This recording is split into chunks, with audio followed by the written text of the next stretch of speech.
You're listening to Radio Kidnappers, the voice of Hawke's Bay. This is the program called The Wonderful World of Wardini Books, and it's our pleasure, because we haven't seen her for a couple of 3 weeks, to have back in the studio the wonderful Lou from Wardini and Havelock. How you going, Oh, Lou? good. I'm back. It's nice to be back. Yeah, and you had a great time. You ran the New York Marathon.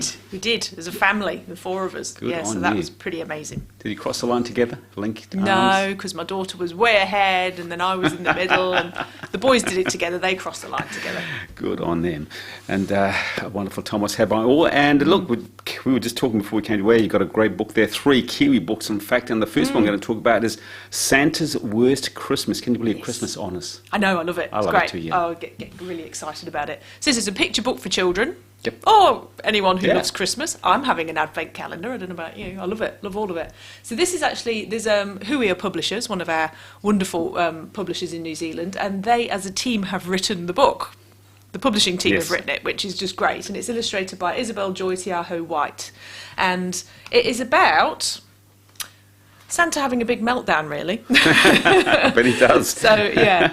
They're all getting ready for Christmas. Look, everything's going on. Look at that. All the prep, and it's a beautiful Kiwi summer Christmas. So 3 days before Christmas, everyone's busy untangling tinsel. We know what that's like. Wrapping up the presents, shucking the power, glazing the ham, measuring out the hanging pit, blowing up the pool, when suddenly urgent news, Christmas is cancelled. No. So Santa has had this massive meltdown because last year it was awful.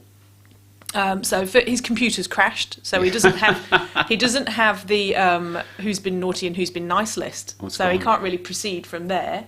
And then his alarm clock didn't go off last year, so this is all last year when it all went wrong. And his pants have shrunk in the wash, and you can just hear Mrs. Christmas going, "They were dry cleaned, dear." He's lost the sleigh keys and they can't find the spare set. It's all cracking off. And so this year he is just, to top it all off, I love this. Eggnog and sleigh smog. Where are the chocolates? What, no cake? Dear Santa, says little Maya, this year at school we learnt about healthy food choices. Oh no, poor old Santa. I know. And she's not convinced that he should be flying the sleigh when he's had a beer either. So it's just like, right, that's it. I quit. It's just all become too much. So the kids get to hear about this and they immediately go into action. And they're gathering all this stuff, and you're like, what are they doing? They've got half a biscuit, a microphone, a fishing rod, a chicken. You know, what's going on? What are they doing? And they work all night, and they even stay up past midnight. And they send it off to him, a Santa survival kit. I love it. So it's just great. Great bops on the cassette tape there, ways not to fall asleep, super spiced coffee, yums for your tummy. And he's even got like energy gels and caffeine tea bags and all sorts of stuff. And he's so chuffed with all this that he's like, right, Look here's at our him dressed modern up. Santa. And off he goes, and he manages to deliver everything.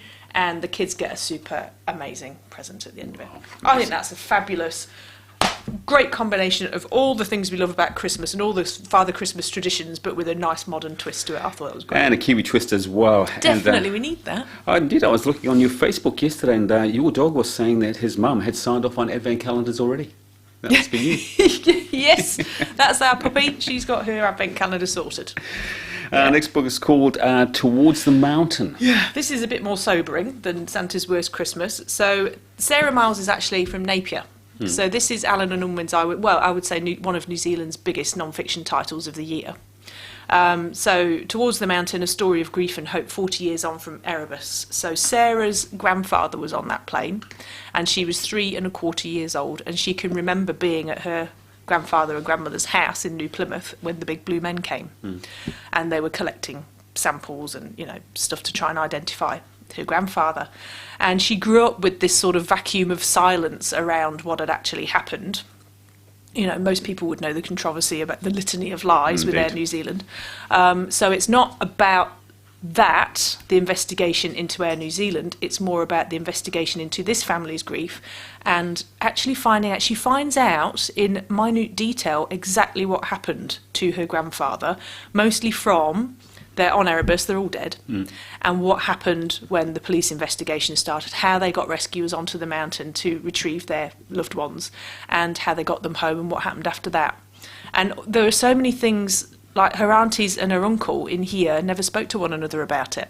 Wow. So they're only finding out what each other thinks in Sarah's book. And it's Wow. really she wondered what would happen to her family as a result of this, but it seems to have brought them together and ironed out a lot of their the inaccuracies in the stories and So was it what sort of read was it? I mean, when you finished reading the book, how did you feel?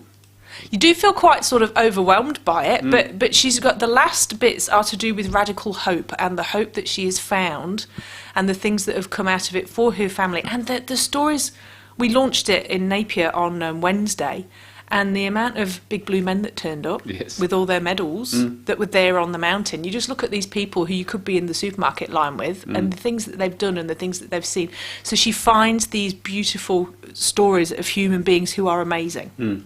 And that's where the hope comes in. So it's a brilliant read, absolutely fascinating.